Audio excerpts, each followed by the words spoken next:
Une fille a dit à la femme de son père qu'elle n'est pas sa mère. Désolé, j'en ai déjà une. Bon retour et profitez de l'histoire. Quand Théa aperçut Brigitte franchir le seuil de la porte d'entrée, son cœur se serra. À 16 ans, elle avait appris à maîtriser ses émotions, à ne rien laisser paraître des tourments qui l'agitaient. Pourtant, ce soir-là, dans le salon familial de leur appartement parisien, quelque chose dans l'attitude de sa belle-mère lui fit comprendre que la conversation allait prendre un tournant décisif. La lumière tamisée des lampes dessinait des ombres dansantes sur le visage de Brigitte, creusant davantage les traits déjà tendus par l'anticipation. Théa sentit son père, Georges, se raidir à ses côtés sur le canapé de cuir brun qui trônait au centre de la pièce. « Théa, j'ai quelque chose d'important à te demander », commença Brigitte, ses yeux clairs cherchant ceux de la jeune fille. « Comme tu le sais, mon anniversaire approche. » Théa hocha la tête, consciente du petit paquet soigneusement emballé qu'elle avait caché dans sa chambre. Un bracelet en argent qu'elle avait choisi avec l'aide de ses demi-frères, les jumeaux, Roger et Rémi. Un cadeau qui lui semblait soudain dérisoire face à la solennité qui émanait de Brigitte. « Je sais que tu m'as déjà préparé quelque chose de matériel, » poursuivit-elle avec un sourire qui n'atteignait pas ses yeux. « Mais ce que je désire vraiment, c'est quelque chose de plus personnel. » Georges posa sa main sur l'épaule de Théa, un geste qui se voulait rassurant mais qui pesait comme une chape de plomb. À cet instant précis, Théa sut que son père était déjà au courant de ce qui allait suivre. « J'aimerais que tu me donnes ton accord pour t'adopter légalement, Théa, pour devenir officiellement ta mère. » Les mots tombèrent comme une sentence. Le temps sembla se suspendre dans le salon, aux murs crème, ornés de photos de famille soigneusement disposées. Des photos récentes, prises depuis que Brigitte était entrée dans leur vie, il y a 2 ans à peine. Des photos où Danielle, sa véritable mère, n'apparaissait jamais. Théa sentit sa gorge se nouer, les battements de son cœur s'accélérer. « Non !» répondit-elle d'une voix qu'elle ne reconnut pas elle-même. « Je suis désolée, mais j'ai déjà une mère. » Le visage de Brigitte se décomposa, tandis que la main de Georges se crispait sur son épaule. « Ta mère ?» rétorqua Brigitte, sa voix montant d'une octave. « Celle qui t'a abandonnée à la naissance? Celle qui apparaît dans ta vie quand ça lui chante? Je suis là tous les jours, Théa. C'est moi qui prépare tes repas, qui m'assure que tu as tout ce dont tu as besoin. Danielle n'est qu'une intermittente dans ta vie. » Théa se leva brusquement, échappant à l'emprise de son père. « Elle était là, bien avant toi, » lança-t-elle, les yeux brillants de larmes contenues. « Je ne peux pas être ta fille, Brigitte. Je suis désolé. » Ce soir-là, pour la première fois depuis longtemps, Théa pleura silencieusement dans sa chambre, bercée par les éclats de voix étouffés qui provenaient du salon. Elle ne savait pas encore que cette confrontation n'était que le début d'une tempête qui allait bouleverser sa jeune vie, raviver des blessures anciennes et en créer de nouvelles. Mais à travers cette tempête, elle allait aussi découvrir sa propre force et peut-être finalement trouver sa place dans cette famille recomposée qui était désormais la sienne. La nuit fut longue pour Théa. Allongée sur son lit, elle fixait le plafond où les lumières de la ville projetaient des ombres mouvantes. Les mots durs, échangés lors du dîner, résonnaient encore dans sa tête. Elle repensait à son enfance, à ces années où il n'y avait que son père et elle dans leur petit appartement du 15e arrondissement. Georges avait tout sacrifié pour elle. À l'époque, il travaillait comme architecte junior dans un cabinet prestigieux, jonglant entre ses responsabilités professionnelles et son rôle de père célibataire. Théa se souvenait des matins pressés, des petits déjeuners préparés à la hâte, des courses après l'école pour ne pas arriver en retard à la garderie. Georges n'avait jamais failli, malgré la fatigue évidente qui creusait son visage jour après jour. « C'est toi et moi contre le reste du monde, ma puce », lui répétait-il souvent en l'embrassant sur le front avant de l'aborder. Et puis, il y avait ces mystérieux cadeaux qui arrivaient à date fixe. 2 fois par an, pour son anniversaire et pour Noël, des paquets soigneusement emballés apparaissaient sur la table du salon. « C'est de la part de ta maman », expliquait Georges, avec un sourire contraint. Elle pense à toi, même si elle ne peut pas être là. Théa se rappelait parfaitement du jour où Daniel était réapparu dans sa vie. C'était le lendemain de ses 7 ans. Elle s'était présentée à la porte de leur appartement, élégante et nerveuse dans son tailleur bleu marine. Théa avait immédiatement reconnu son parfum, le même que celui qui imprégnait toujours les lettres accompagnant ses cadeaux. « Tu dois être Théa », avait-elle dit, s'accroupissant pour se mettre à sa hauteur. « Je suis Daniel, ta maman. » Théa avait regardé son père, incertaine. Georges, le visage fermé, avait hoché la tête presque imperceptiblement. « Nous avions un accord », avait-il murmuré à Daniel quand il pensait que Théa n'écoutait pas. « Tu ne peux pas simplement revenir comme ça. »« J'ai respecté ta demande pendant 7 ans, Georges, » avait-elle répondu. « Mais j'ai le droit de connaître ma fille, et elle a le droit de me connaître. » Les week-ends passés avec Daniel étaient devenus une constante dans la vie de Théa. Des excursions aux eaux de Vincennes, des après-midi au parc de la Villette, des visites à l'aquarium du Trocadéro. Daniel travaillait comme journaliste pour un magazine de mode, ce qui expliquait ses absences prolongées pour des reportages à l'étranger. Mais à chaque retour, elle consacrait tout son temps libre à Théa. Georges avait fini par s'y résigner, comprenant peut-être que cette relation était bénéfique pour sa fille. Pendant des années, ils avaient trouvé un équilibre, une routine qui convenait à tous les trois, puis Brigitte était entrée dans leur vie comme une tornade. Georges l'avait rencontrée lors d'une conférence d'architecture. Divorcée, mère de jumeaux, elle dirigeait sa propre agence de design d'intérieur. Théa se souvenait encore du jour où son père la lui avait présentée, 3 mois à peine après leur première rencontre. « Théa, voici Brigitte. Elle est très importante pour moi et j'aimerais que tu apprennes à la connaître. » Brigitte s'était avancée, tout sourire, les bras ouverts. « Je suis tellement heureuse de te rencontrer enfin, Théa. Ton père m'a tellement parlé de toi. J'espère que tu m'appelleras maman un jour. » Ces derniers mots avaient glacé le sang de Théa. Comment cette femme, qu'elle rencontrait pour la première fois, pouvait-elle avoir l'audace de suggérer qu'elle prendrait la place de Daniel? Mais Théa avait souri poliment, consciente du regard plein d'espoir de son père. Les mois qui suivirent furent un tourbillon d'événements. Les fiançailles rapides, le mariage 1 an plus tard, l'emménagement dans un nouvel appartement plus grand pour accueillir leur famille recomposée. Les jumeaux, Roger et Rémi, avaient le même âge que Théa et s'étaient montrés accueillants, bien que réservés.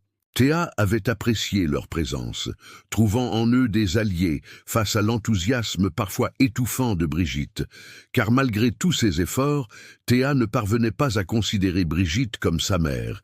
Elle était une présence, une constante, certes, mais Théa ne pouvait s'empêcher de ressentir un malaise chaque fois que Brigitte tentait de s'imposer dans sa vie. Les réprimandes pour ses notes en baisse, les remarques sur sa façon de s'habiller, les tentatives maladroites de conversation entre filles qui finissaient invariablement dans un silence gêné. Ce qui dérangeait le plus Théa, c'était la façon dont son père semblait avoir changé depuis son mariage. Georges, autrefois si attentif et présent, paraissait maintenant distant, absorbé par sa nouvelle vie conjugale et par les jumeaux qu'il semblait avoir adoptés comme ses propres Phils. Les sorties père-fille, autrefois sacrées, étaient devenues rares, remplacées par des activités familiales, où Théa se sentait souvent de trop. Et maintenant, cette demande d'adoption, comme si Brigitte voulait effacer Daniel de sa vie, de leur histoire.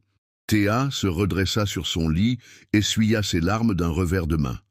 Elle devait parler à quelqu'un, à la seule personne qui pourrait comprendre. Daniel. Elle attrapa son téléphone et composa le numéro. Le cœur battant. Si tu aimes l'histoire, tape 5 dans les commentaires et abonne-toi pour plus de vidéos comme celle-ci. Sinon, tape 0. Cela m'aide à créer un contenu encore meilleur pour toi. On continue.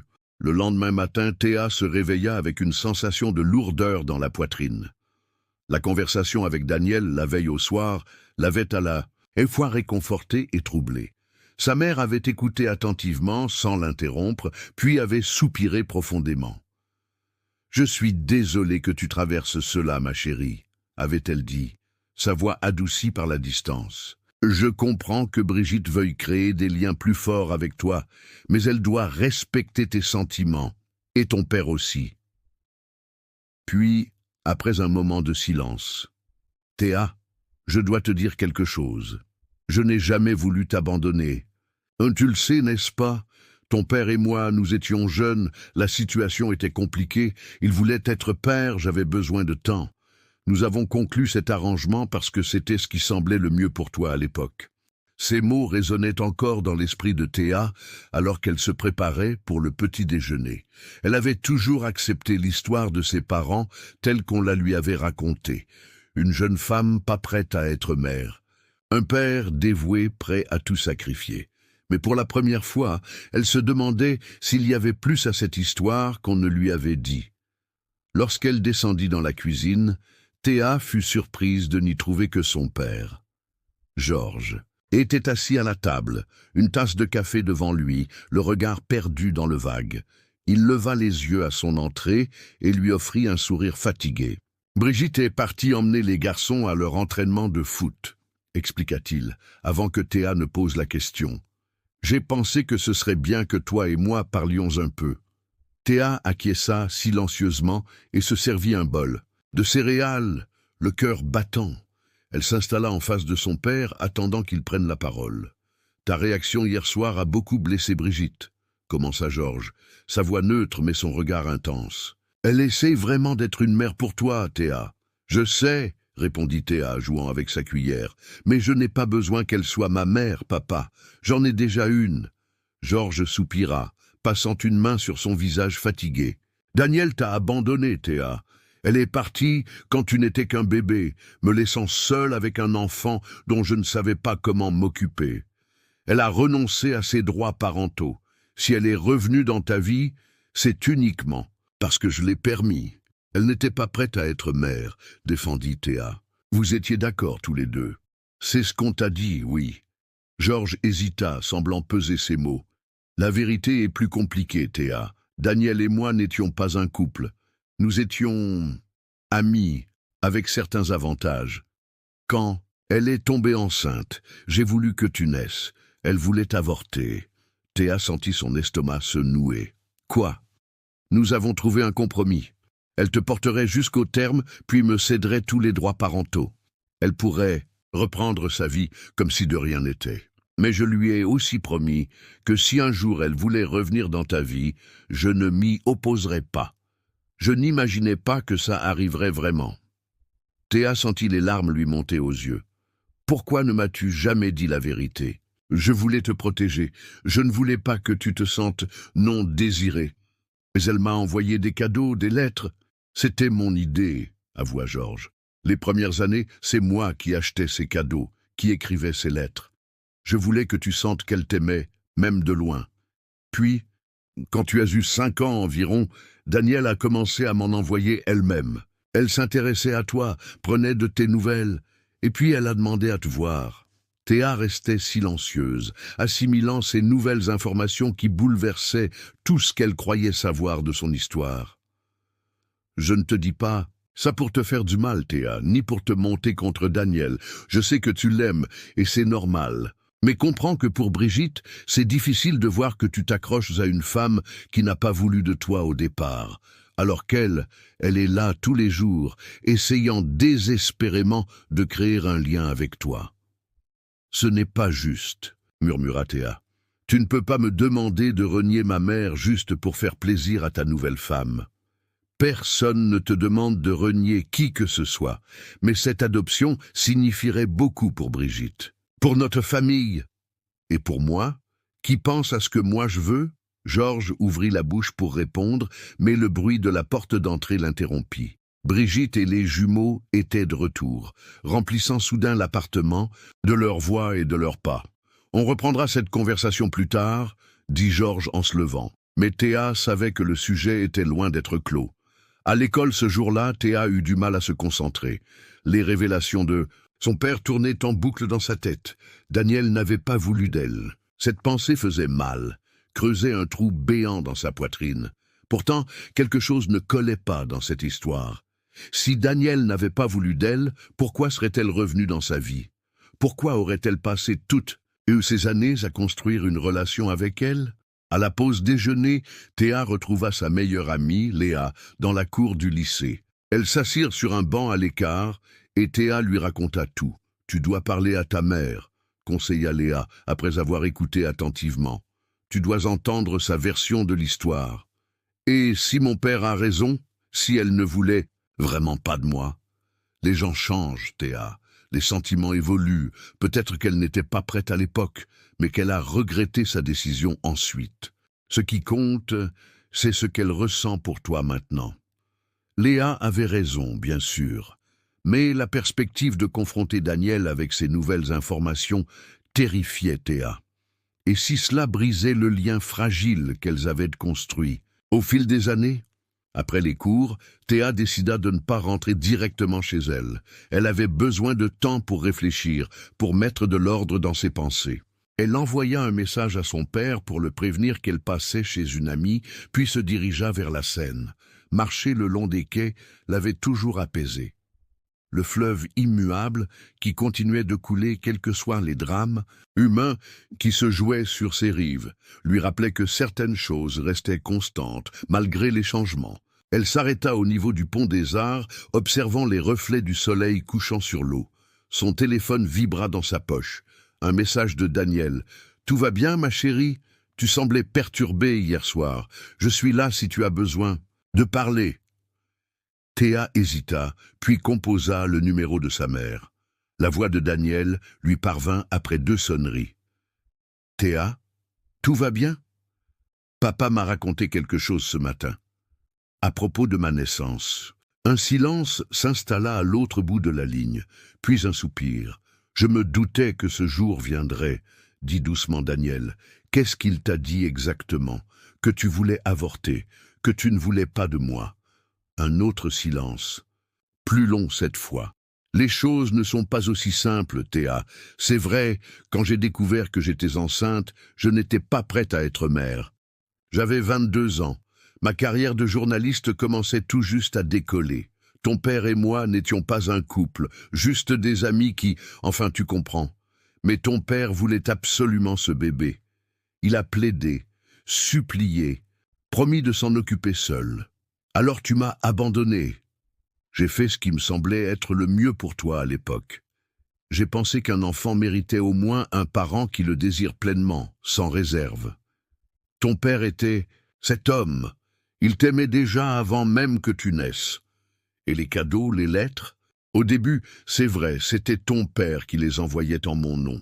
Mais un jour, j'ai vu ta photo dans un email qu'il a envoyé à un ami commun. Tu avais 4 ans. Tu étais au parc, sur une balançoire, et tu riais aux éclats. Quelque chose s'est brisé en moi ce jour-là. J'ai réalisé tout ce que j'avais manqué. J'ai commencé à t'envoyer de vrais cadeaux, à m'intéresser à ta vie. Et puis, j'ai voulu te rencontrer. Pourquoi papa ne m'a jamais dit la vérité? Il voulait te protéger, je suppose. Et peut-être aussi préserver l'image qu'il avait construite de moi dans ton esprit. Georges est un homme bon, Théa. Tout ce qu'il a fait, il l'a fait par amour pour toi. Théa sentit les larmes couler sur ses joues. Je ne sais plus qui. Croire, maman, je ne sais plus qui je suis. Tu es Théa, répondit Daniel avec douceur. Une jeune fille extraordinaire qui a la chance d'être aimée par beaucoup de personnes. Ton père t'aime. Je t'aime. Et je suis sûr que Brigitte, à sa façon, t'aime aussi. Elle veut m'adopter. Je sais, ton père m'en a parlé il y a quelques semaines. Cette révélation surprit Théa. Il t'a demandé la permission. Pas exactement. Il m'a informé. Sur le papier, je n'ai pas de droits parentaux, Théa. C'est la condition que j'ai acceptée pour que ton père me permette de revenir dans ta vie. Je n'ai aucun recours légal. Mais tu es ma mère. Biologiquement, oui, et dans ton cœur, si tu le veux bien. Mais légalement, je n'ai aucun droit sur toi. Si Brigitte veut t'adopter et que ton père est d'accord, je ne peux pas les empêcher. Théa sentit monter en elle une vague de colère et d'injustice. Comment pouvait-on ainsi disposer de sa vie sans tenir compte de ses sentiments? « Je ne veux pas qu'elle m'adopte, dit-elle fermement. Je ne veux pas qu'elle devienne ma mère. As-tu essayé de comprendre pourquoi cette adoption est si importante pour elle? Demanda doucement Daniel. Pour faire comme si nous étions une vraie famille, pour effacer mon passé, pour t'effacer, toi. Peut-être. Ou peut-être qu'elle a simplement peur. Peur de ne jamais pouvoir créer de lien véritable avec toi si elle reste toujours la femme de ton père. Peur que tu ne l'acceptes jamais complètement. Théa n'avait jamais envisagé les choses sous cet angle. Elle avait toujours vu Brigitte comme une intruse, une femme qui voulait prendre la place de sa mère, jamais comme quelqu'un qui pouvait avoir des insécurités, des craintes. Qu'est-ce que je dois faire alors? Je ne peux pas te dire quoi. Faire, ma chérie, c'est ta vie, ton choix. Tout ce que je peux te dire, c'est que quoi que tu décides, ça ne changera rien à ce que je ressens pour toi. Je serai toujours ta mère, que ce soit écrit sur un papier ou non. Après cette conversation, Théa se sentit étrangement apaisée. Elle n'avait pas toutes les réponses, mais la vérité, aussi douloureuse soit-elle, valait mieux que l'ignorance. Elle décida de rentrer chez elle, prête à affronter eux qui l'attendaient. Lorsqu'elle reprit les dernières étapes l'amenant à son immeuble, un frisson glacial parcourut sa colonne vertébrale. Et si Brigitte avait raison?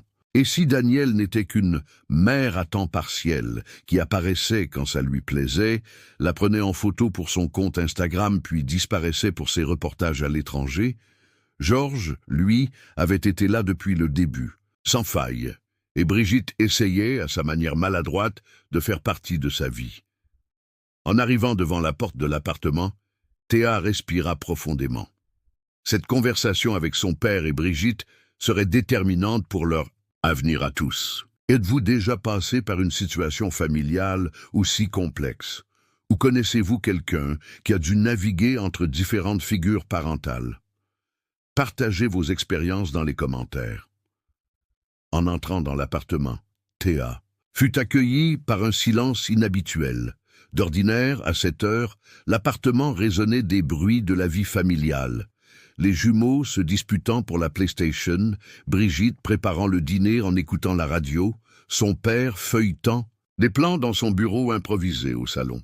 Mais ce soir-là, tout était calme, trop calme. « Il y a quelqu'un » appela Théa en déposant son sac près de l'entrée. Des bruits de pas se firent entendre, puis Brigitte apparut dans le couloir. Son visage était pâle, ses yeux rougis. Théa sentit son cœur se serrer. Avait-elle pleuré à cause d'elle? « Ah, te voilà, » dit Brigitte, sa voix dénuée de sa chaleur habituelle. « Ton père n'est pas encore rentré.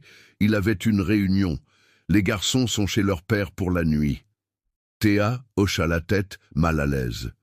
C'était rare que Brigitte et elle se retrouvent seules ensemble. « Je vais dans ma chambre faire mes devoirs, » dit-elle en se dirigeant vers l'escalier. « Théa » l'appela Brigitte. « S'il te plaît, j'aimerais qu'on parle un peu toutes les deux. » Théa hésita, puis acquiesça à contre-cœur. Elle suivit Brigitte au salon, où elles s'assirent toutes deux sur le canapé, gardant une distance imprudente entre elles. « Je suis désolée pour hier soir, » commença Brigitte. « J'aurais dû aborder le sujet différemment. Te prendre par surprise comme ça, devant ton père, ce n'était pas juste. » Théa ne s'attendait pas à ces excuses. Elle fixa Brigitte incertaine de ce qu'elle devait répondre. « Ce que je veux que tu comprennes, Théa, c'est que cette adoption n'est pas une tentative de remplacer ta mère biologique. Je sais que Daniel est importante pour toi, et je ne voudrais jamais t'enlever ça. Alors pourquoi est-ce si important? Pour toi de m'adopter? Demanda Théa, trouvant enfin sa voix. Brigitte soupira, regardant ses mains un moment avant de relever les yeux.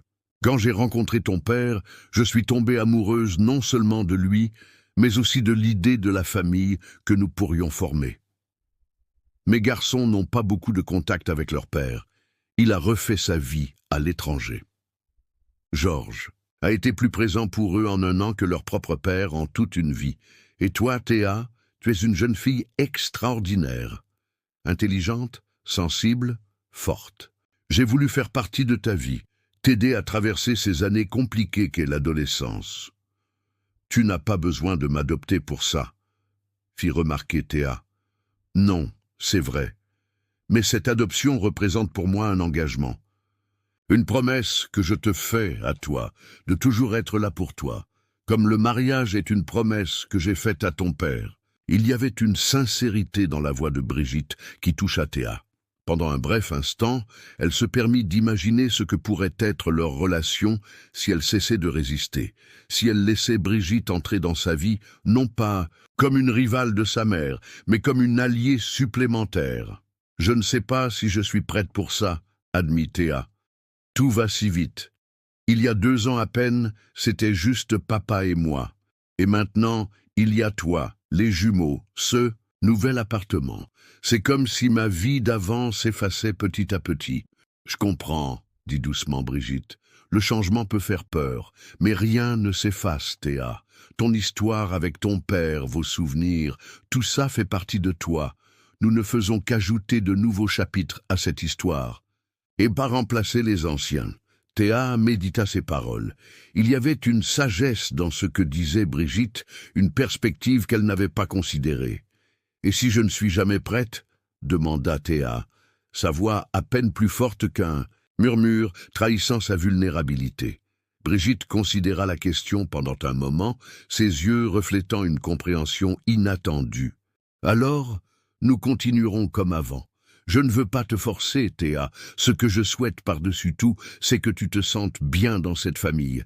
Si cela signifie que je reste simplement la femme de ton père, alors je l'accepterai. » Un silence s'installa entre elles, moins inconfortable que ceux qu'elles avaient partagés auparavant. « J'aurais voulu que papa soit aussi compréhensif, » murmura finalement Théa.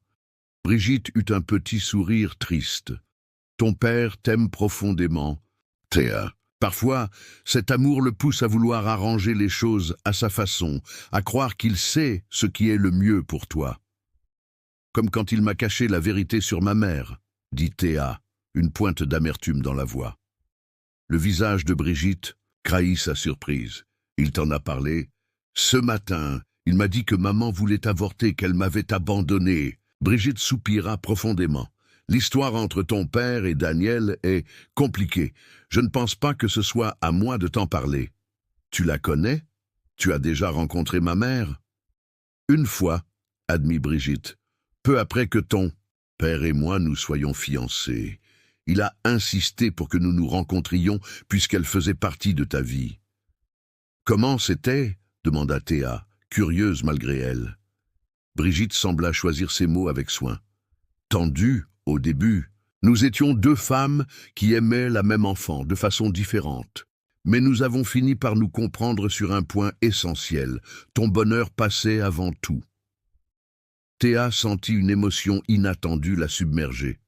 L'idée que ces 2 femmes, si différentes, avaient mis leurs différends de côté pour elle, la touchait profondément. « Je ne savais pas, » murmura-t-elle. « Il y a beaucoup de choses que nous ne te disons pas, Théa. Pas pour te mentir, mais parfois pour te protéger. Peut-être avons-nous tort. » La porte d'entrée s'ouvrit, interrompant leur conversation. Georges apparut, son attaché-case à la main, l'air fatigué mais soulagé de voir sa fille et sa femme ensemble. « Tout va bien ?» demanda-t-il, soudain inquiet devant leurs expressions sérieuses. Brigitte échangea un regard avec Théa, lui laissant le choix de répondre. « On parlait, » dit simplement Théa, « de l'adoption. » Georges s'assit lourdement dans le fauteuil en face d'elle. « Et j'ai besoin de temps, papa. Je ne peux pas me prendre cette décision maintenant. C'est trop important. » Georges ouvrit la bouche, semblant sur le point de protester, mais Brigitte posa doucement sa main sur son bras. « Théa a raison, Georges. Ce n'est pas une décision à prendre à la légère. Nous pouvons lui donner l'espace dont elle a besoin. » Georges regarda sa femme, puis sa fille, avant d'acquiescer lentement. « D'accord, prenons le temps qu'il faut. » Cette nuit-là, allongée dans son lit, Théa repensa à cette conversation. Quelque chose avait changé entre Brigitte et elle. Pas une transformation radicale, mais une fissure dans le mur qu'elle avait érigé. Pour la première fois, elle avait entrevu la femme derrière la belle-mère, avec ses propres insécurités et ses propres espoirs. Elle s'endormit avec la sensation qu'une porte s'était entr'ouverte, laissant passer un mince filet de lumière dans la relation complexe qu'elle entretenait avec sa nouvelle famille. Le lendemain matin, en descendant pour le petit déjeuner, Théa fut surprise de trouver la cuisine vide. Un mot de son père sur le réfrigérateur l'informait qu'il était parti tôt pour une réunion importante et que Brigitte était allée chercher les garçons chez leur père. Elle serait seule pour quelques heures. Théa se prépara un bol de céréales, savourant le calme inhabituel de l'appartement. Elle réfléchissait encore à ses conversations de la veille lorsque son téléphone vibra. Un message de Daniel. « Bonjour ma chérie, je repars en reportage ce soir pour 2 semaines. Barcelone cette fois-ci. Tu voudrais qu'on déjeune ensemble ce midi? Je passerai te prendre au lycée. » Théa hésita. Elle avait cours toute la journée. Mais l'envie de voir sa mère avant son départ était plus forte. Elle répondit affirmativement, puis appela Léa pour lui demander de prendre des notes pour elle pendant le cours qu'elle manquerait. À midi, Daniel l'attendait devant le lycée, élégante comme toujours dans son trench beige et ses lunettes de soleil. Elles se dirigèrent vers un petit restaurant italien qu'elles fréquentaient souvent ensemble. « Comment tu te sens après notre conversation d'hier ?» demanda Daniel une fois qu'elles furent installées. « Confuse, » admit Théa. « J'ai parlé avec Brigitte hier soir. »« Vraiment ?» Daniel sembla surprise. « Comment ça s'est passé ?»« Mieux que je ne l'aurais cru. Elle n'est peut-être pas aussi terrible que je le pensais. » Un sourire étrange passa sur le visage de Daniel, mélange de mélancolie et de satisfaction. « Je suis contente de l'entendre. »« Tu es vraiment d'accord avec cette idée d'adoption ?» demanda Théa, scrutant le visage de sa mère. Daniel prit une gorgée d'eau avant de répondre. « Ce n'est pas à moi d'être d'accord ou pas, ma chérie. C'est ta vie. Ce que je veux, c'est que tu sois heureuse et entourée de personnes et qui t'aiment. Si Brigitte peut être l'une de ces personnes, je ne m'y opposerai pas. Mais ça ne te fait pas mal, l'idée qu'une autre femme devienne légalement ma mère ?» Daniel posa sa main sur celle de sa fille. « Bien sûr que ça me fait quelque chose. Mais j'ai fait mes choix il y a 16 ans, Théa. Des choix que je ne peux pas défaire, même si parfois je le voudrais. Ce qui compte maintenant, c'est ce qui est le mieux pour toi. » Leur déjeuner se poursuivit, parsemé de conversations plus légères sur l'école de Théa, le prochain reportage de Daniel, des anecdotes partagées qui leur rappelaient leur complicité. En raccompagnant sa fille devant le lycée, Daniel la serra longuement dans ses bras. « Quoi que tu décides, je serai toujours ta mère, Théa. Rien ne pourra jamais changer ça. » Ces mots résonnèrent en Théa, alors qu'elle regardait sa mère s'éloigner. Elle réalisa soudain que c'était peut-être ça, la véritable maternité, vouloir le bonheur de son enfant, même si cela signifiait s'effacer un peu. Les jours suivants furent marqués par une étrange accalmie dans la maison. Georges et Brigitte semblaient avoir décidé de ne plus aborder le sujet de l'adoption, respectant la demande de temps de Théa. Cette trêve permit à la jeune fille d'observer sa famille recomposée avec un regard neuf.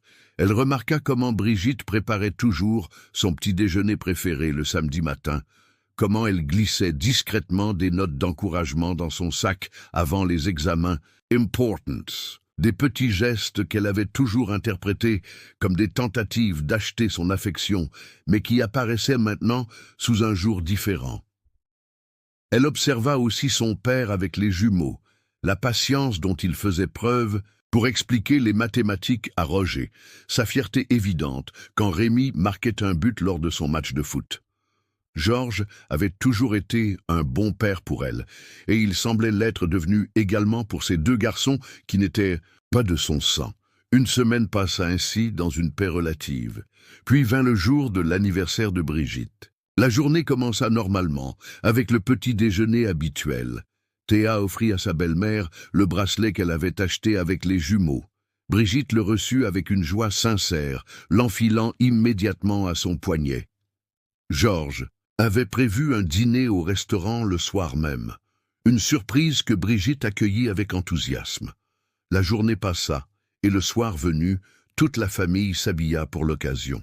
Théa choisit une jolie robe que Daniel lui avait offerte pour son anniversaire, un détail qui ne passa pas inaperçu aux yeux de Brigitte. Elle est magnifique, commenta-t-elle sincèrement. Ta mère a très bon goût. Merci, répondit simplement Théa, touchée par ce compliment indirect à l'égard de Daniel. Le restaurant choisi par Georges était élégant, sans être prétentieux, avec une terrasse donnant sur la Seine. Les jumeaux se comportaient étonnamment bien, plaisantant, avec leur mère et Georges, incluant naturellement Théa dans leur conversation. Au moment du dessert, Georges fit signe au serveur d'apporter une bouteille de champagne pour les adultes et du jus pétillant pour les adolescents. Il leva son verre. « À Brigitte, dit-il avec émotion, qui a apporté tant de bonheur dans notre vie ?» Tout le monde trinqua, et Théa surprit le regard humide de Brigitte qui la fixait par-dessus son verre. Il y avait dans ses yeux une question silencieuse, une vulnérabilité que Théa n'avait jamais remarquée auparavant. Après le dîner, sur le chemin du retour, Théa marchait légèrement en retrait, observant son père qui tenait Brigitte par la taille, les jumeaux qui se bousculaient joyeusement devant eux. Cette image la frappa soudain. Ils formaient une famille, imparfaite, compliquée, recomposée, mais une famille, néanmoins. En rentrant à l'appartement, alors que tout le monde se préparait pour la nuit, Théa frappa doucement à la porte de la chambre de Brigitte et son père. « Entre !» appela Brigitte seule dans la pièce. Théa s'avança soudain nerveuse. « J'ai réfléchi », commença-t-elle, les mots se bousculant dans sa bouche. « À propos de l'adoption », Brigitte se figea, son regard attentif. « Oui, je ne suis toujours pas sûre, » admit Théa. « Mais je voudrais essayer quelque chose. »« Quoi donc ?»« De t'appeler Maman B. Pas tout le temps, juste parfois, pour... et voir comment ça sonne. » Les yeux de Brigitte s'emplirent de larmes qu'elle tenta vainement de contenir. « J'aimerais beaucoup ça, Théa. » Elles restèrent ainsi un moment, dans un silence chargé d'émotions, avant que Théa ne murmure « Bonne nuit, maman B. » Les mots sonnaient étranges dans sa bouche, mais pas aussi étranges qu'elle l'aurait cru. « Bonne nuit, ma chérie, » répondit doucement Brigitte. En regagnant sa chambre, Théa réalisa qu'elle venait de faire un petit pas, mais un pas significatif.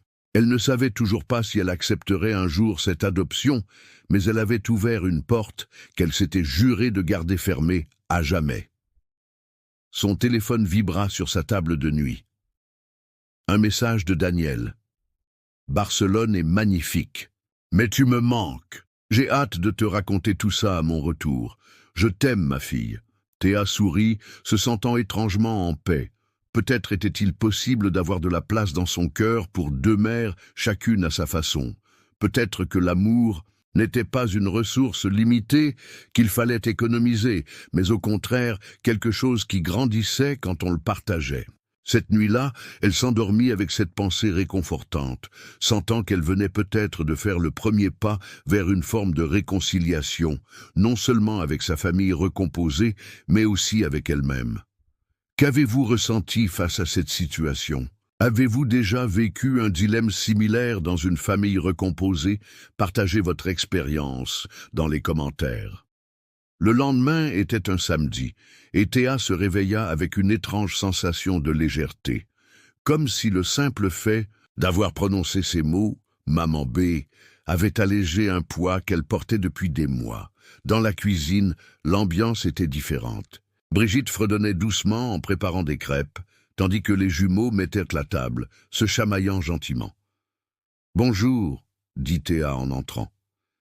Brigitte se tourna vers elle, un sourire radieux illuminant son visage. « Bonjour, Théa. Bien dormi ?» Il y avait dans sa voix une douceur nouvelle, ou peut-être Théa y était-elle simplement plus réceptive ce matin-là. Elle s'installa à table, observant cette scène familiale avec un regard neuf. Georges les rejoignit quelques minutes plus tard, déposant un baiser sur le front de sa fille, puis sur les lèvres de sa femme. Il avait l'air plus détendu que Théa ne l'avait vu depuis longtemps. « J'ai eu une idée », annonça-t-il pendant le petit déjeuner. « Et si on partait tous ensemble ce week-end ? Il y a longtemps qu'on n'a pas fait quelque chose tous les 5. » Les jumeaux s'enthousiasmèrent immédiatement, proposant des destinations plus extravagantes les unes que les autres. Brigitte souriait, amusée, mais son regard cherchait celui de Théa, comme pour prendre son pouls. Ça pourrait être sympa, dit simplement Théa, surprenant tout le monde, y compris elle-même. C'est ainsi qu'ils se retrouvèrent, quelques heures plus tard, dans la voiture familiale en direction de Deauville. Le trajet fut animé par les plaisanteries des jumeaux et les anecdotes de Georges sur ses précédents séjours en Normandie. Théa restait plutôt silencieuse, observant par la fenêtre le paysage qui défilait, mais elle ne se sentait pas exclue comme cela aurait pu être le cas auparavant. L'hôtel que Georges avait réservé était simple mais charmant, avec vue sur la mer. Les jumeaux partageaient une chambre, Théa avait la sienne, et Georges et Brigitte une troisième. Après s'être installés, ils descendirent tous ensemble sur la plage. L'air marin était vivifiant, et malgré la fraîcheur de ce début d'automne, les jumeaux se précipitèrent vers les vagues, suivis par Georges qui prétendait vouloir les surveiller, mais semblait tout aussi enthousiaste qu'eux. Théa resta en arrière, marchant lentement le long de la plage avec Brigitte. « C'est beau, n'est-ce pas ?» dit Brigitte, contemplant l'horizon où le ciel et la mer se confondaient. « Oui, » acquiesça Théa.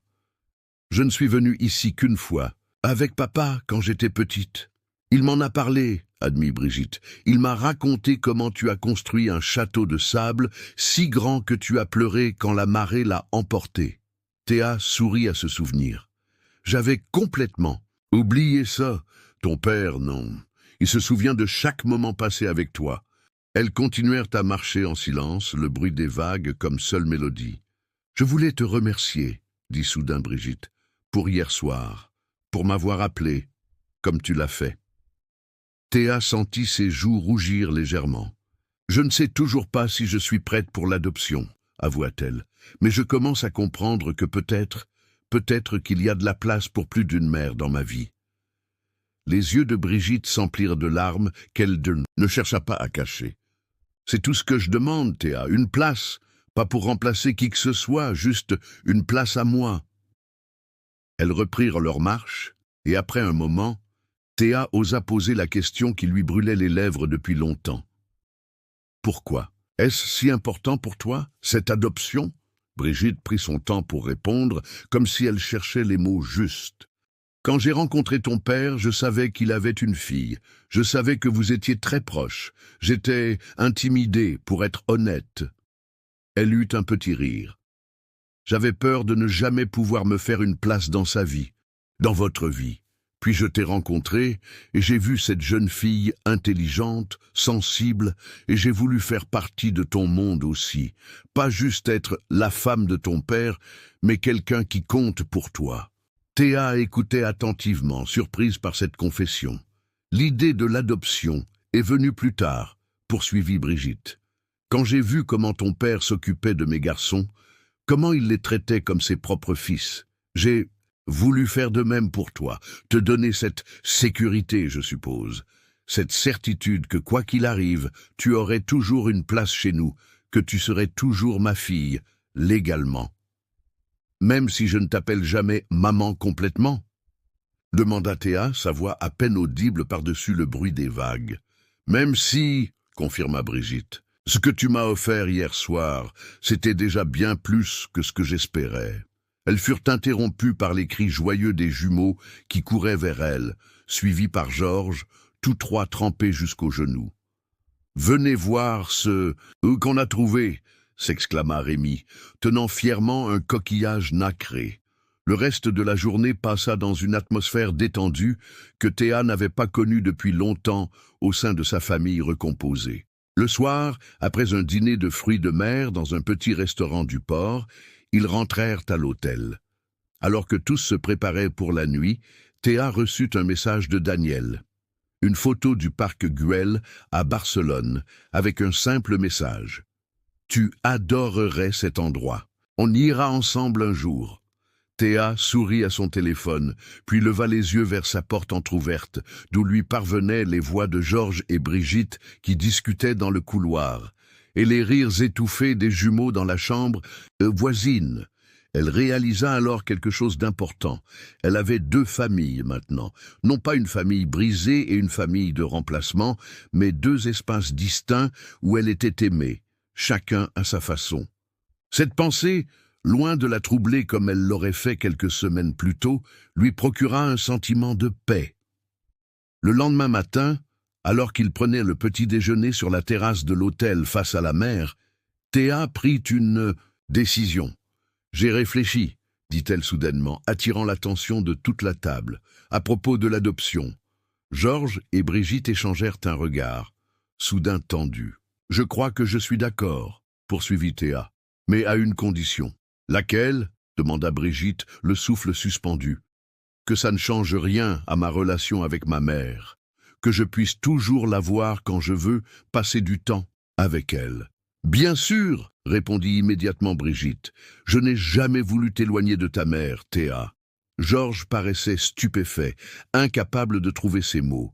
Puis un sourire illumina son visage. « Tu es sûre, ma puce ?» demanda-t-il. Finalement, Théa hocha la tête, surprise par sa propre certitude. « Je n'efface pas mon passé, » dit-elle avec assurance. « J'ajoute juste un nouveau chapitre. » Les jumeaux, inhabituellement silencieux pendant cet échange, échangèrent un regard avant que Roger ne lance. « Cool, ça veut dire qu'on est officiellement frère et sœur maintenant. » Théa ne put s'empêcher de sourire. « On dirait bien oui, super !» renchérit Rémi avec un grand sourire. « Parce qu'on a déjà commencé à dire à tout le monde que tu étais notre sœur de toute façon. » Cette confession provoqua un éclat de rire général, dissipant la tension émotionnelle du moment.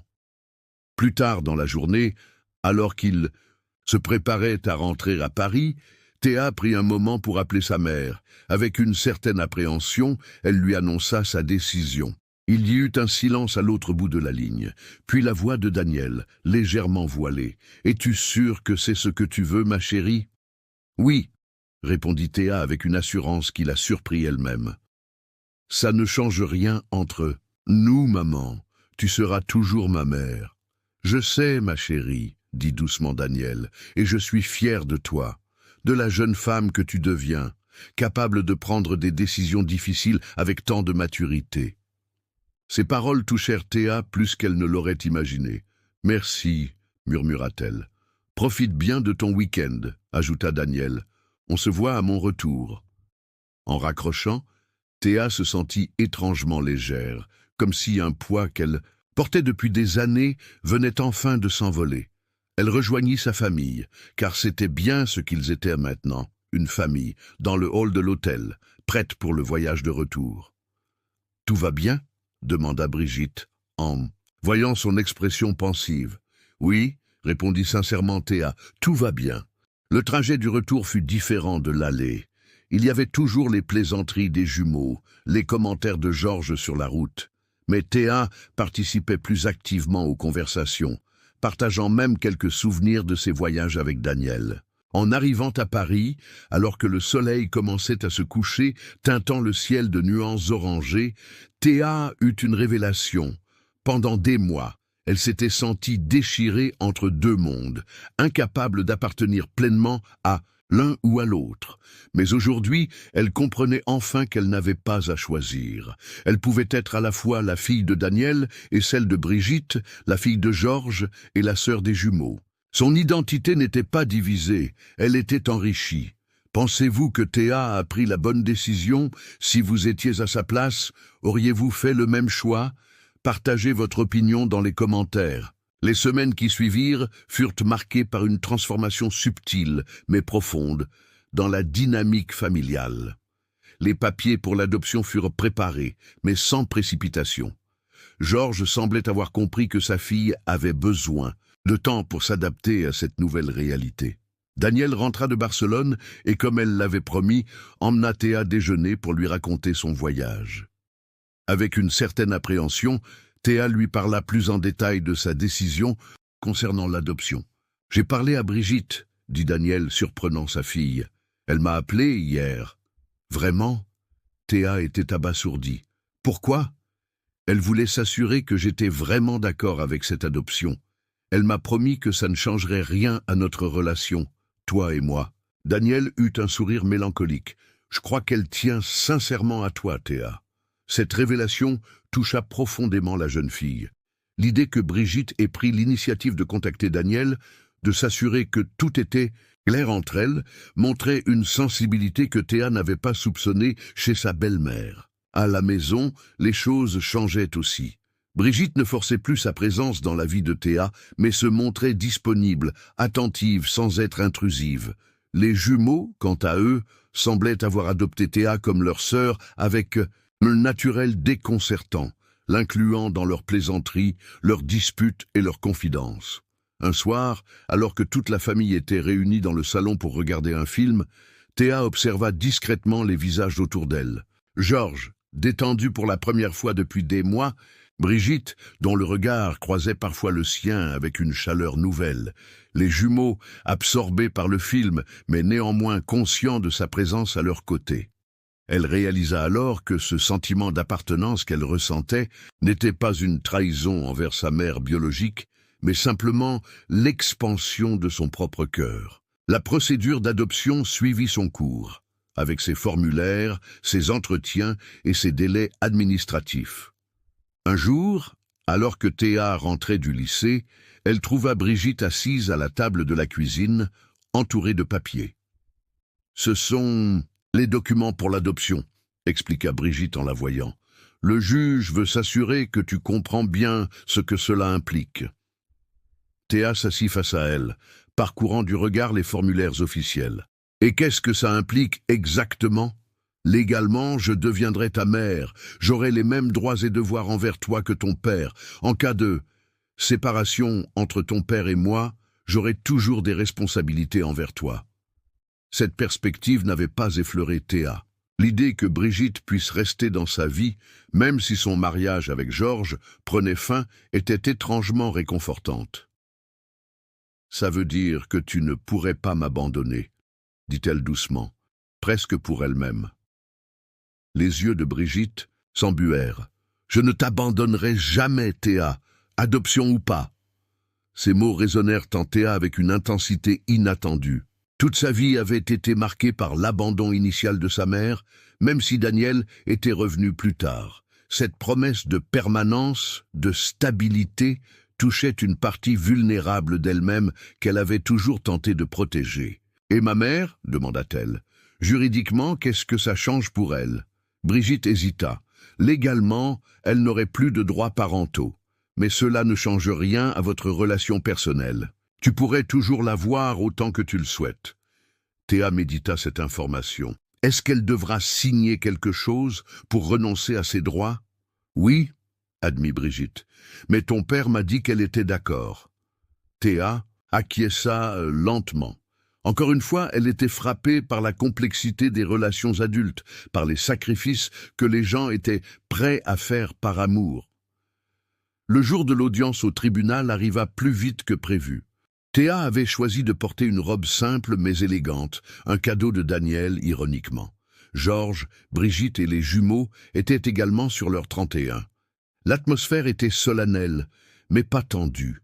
Ce qui surprit Théa, ce fut de voir Daniel dans la salle d'audience, assise discrètement au fond.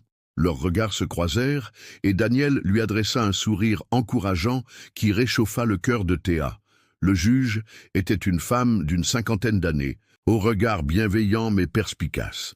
Elle examina les documents, posa quelques questions à Georges et à Brigitte, puis se tourna vers Théa. « Mademoiselle, je vois que vous avez 16 ans. Vous êtes donc en âge de donner votre consentement éclairé à cette adoption. Êtes-vous certaine que c'est ce que vous souhaitez ?» Théa sentit tous les regards se poser sur elle. Elle prit une profonde inspiration et répondit d'une voix claire « Oui, madame la juge, je le souhaite. » « Et vous comprenez bien ce que cela implique, que madame Brigitte Lefort deviendra légalement votre mère ?»« Oui, je comprends. » La juge hocha la tête, puis à la surprise générale demanda « Madame Danielle Martin, pourriez-vous vous avancer, s'il vous plaît ?» Daniel se leva et s'approcha du bureau du juge, échangeant un bref regard avec Théa. « Vous êtes la mère biologique de Théa et vous avez signé un consentement à cette adoption. Est-ce bien votre choix? Libre et éclairé ?»« Oui, madame la juge, » répondit Daniel, sa voix légèrement voilée par l'émotion. « J'ai toujours voulu ce qu'il y a de mieux pour ma fille. Si cette adoption peut lui apporter plus de stabilité et d'amour dans sa vie, je la soutiens pleinement. » Ces mots touchèrent Théa plus qu'elle ne l'aurait imaginé. Voir sa mère biologique, celle qu'il avait abandonnée puis retrouvée, accepter de partager son rôle avec une autre femme par amour pour elle, c'était un acte de générosité qui la bouleversait. Après quelques dernières formalités, la juge prononça officiellement l'adoption. « Félicitations », dit-elle avec un sourire, « vous êtes désormais une famille aux yeux de la loi. » En sortant du tribunal, l'atmosphère était étrangement légère.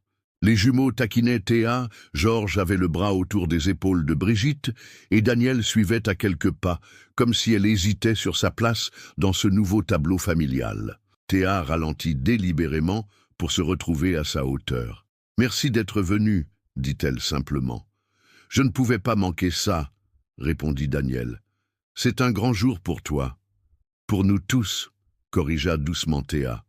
Puis, après une hésitation, « Tu viens avec nous? Papa a réservé un restaurant pour fêter ça. » Daniel parut surprise. « Je ne veux pas m'imposer. C'est votre moment de famille. »« Tu fais partie de ma famille, » affirma Théa avec une conviction qui la surprit elle-même. « D'une façon différente, mais tu en fais partie. » Cette déclaration sembla toucher Daniel au plus profond d'elle-même. Elle acquiesça, incapable de parler, et suivit sa fille vers le reste du groupe. Au restaurant, l'ambiance fut d'abord un peu tendue. Georges était visiblement mal à l'aise en présence de Daniel. Brigitte était nerveuse, et les jumeaux, sentant cette tension, se montraient inhabituellement calmes. Puis Théa, dans un geste spontané, leva son verre. « Je voudrais porter un toast, » dit-elle, attirant l'attention de tous. « À ma famille, toute ma famille, à papa, qui a toujours été là pour moi, à maman B, qui m'a accepté dans sa vie, et qui est désormais officiellement ma mère aussi. À Roger et Rémi, mes frères insupportables, mais que j'aime quand même. » Cela provoqua des rires à la table. « Et à maman, » continua-t-elle en regardant Daniel, « qui m'a prouvé que l'amour peut prendre bien des formes différentes. » Ce toast simple mais sincère sembla dissiper la tension. La conversation devint plus fluide. Même Georges finit par se détendre et échanger quelques mots polis avec Daniel. Brigitte, quant à elle, fit un effort visible pour inclure Daniel dans les discussions, lui demandant des nouvelles de son dernier reportage, s'intéressant sincèrement à son travail. En observant cette scène improbable, ses deux mères discutant amicalement, son père souriant, ses frères plaisantant, Théa se sentit envahie par une vague de gratitude. Sa vie n'était pas parfaite, sa famille était loin d'être conventionnelle, mais elle était aimée, vraiment aimée. Et peut-être, après tout, que c'était tout ce qui comptait. Les mois qui suivirent ne furent pas exempts de difficultés. Il y eut des disputes, des moments de tension, des ajustements nécessaires. Théa apprit à naviguer entre ces deux foyers émotionnels, l'appartement qu'elle partageait avec Georges, Brigitte et les jumeaux, et les week-ends occasionnels chez Daniel. Certains jours étaient plus difficiles que d'autres. Parfois, elle se sentait encore tiraillée, comme si aimer l'une de ses mères était une trahison envers l'autre. Il lui arrivait encore de se réveiller en colère contre Daniel pour son abandon initial, ou contre Brigitte pour avoir bouleversé l'équilibre fragile qu'elle avait trouvé avec son père. Mais ces moments devenaient de plus en plus rares à mesure que Théa acceptait la complexité de sa situation familiale et apprenait à voir les choses sous un angle différent. Elle n'était pas une enfant déchirée entre deux foyers, mais une jeune femme doublement aimée, avec deux mères qui, chacune à sa façon, voulaient son bonheur. Un jour, environ 6 mois après l'adoption, Théa reçut une lettre de l'Université de Barcelone, où elle avait postulé pour un programme d'échange. Elle était acceptée pour un semestre entier. Excitée mais nerveuse, elle partagea la nouvelle avec ses parents lors d'un dîner familial. La réaction fut unanime. C'était une opportunité extraordinaire. Georges était fier, Brigitte enthousiaste et les jumeaux un peu jaloux, mais sincèrement heureux pour elle. « Barcelone !» dit pensivement Brigitte. « C'est là que ta mère fait souvent des reportages, non ?»« Oui !» confirma Théa, surprise par cette remarque. « Tu devrais l'appeler, » suggéra Brigitte. Je suis sûr qu'elle pourrait te donner des conseils, des adresses. Elle connaît bien la ville. » Cette suggestion, venant de Brigitte, toucha profondément Théa. C'était une preuve tangible que sa belle-mère, non, sa mère adoptive, avait accepté pleinement la présence de Daniel dans sa vie, qu'elle ne la voyait plus comme une rivale, mais comme une alliée dans l'éducation et l'épanouissement de leur fille commune. Ce soir-là, en appelant Daniel pour lui annoncer la nouvelle, Théa réalisa à quel point sa vie avait changé en l'espace d'une année.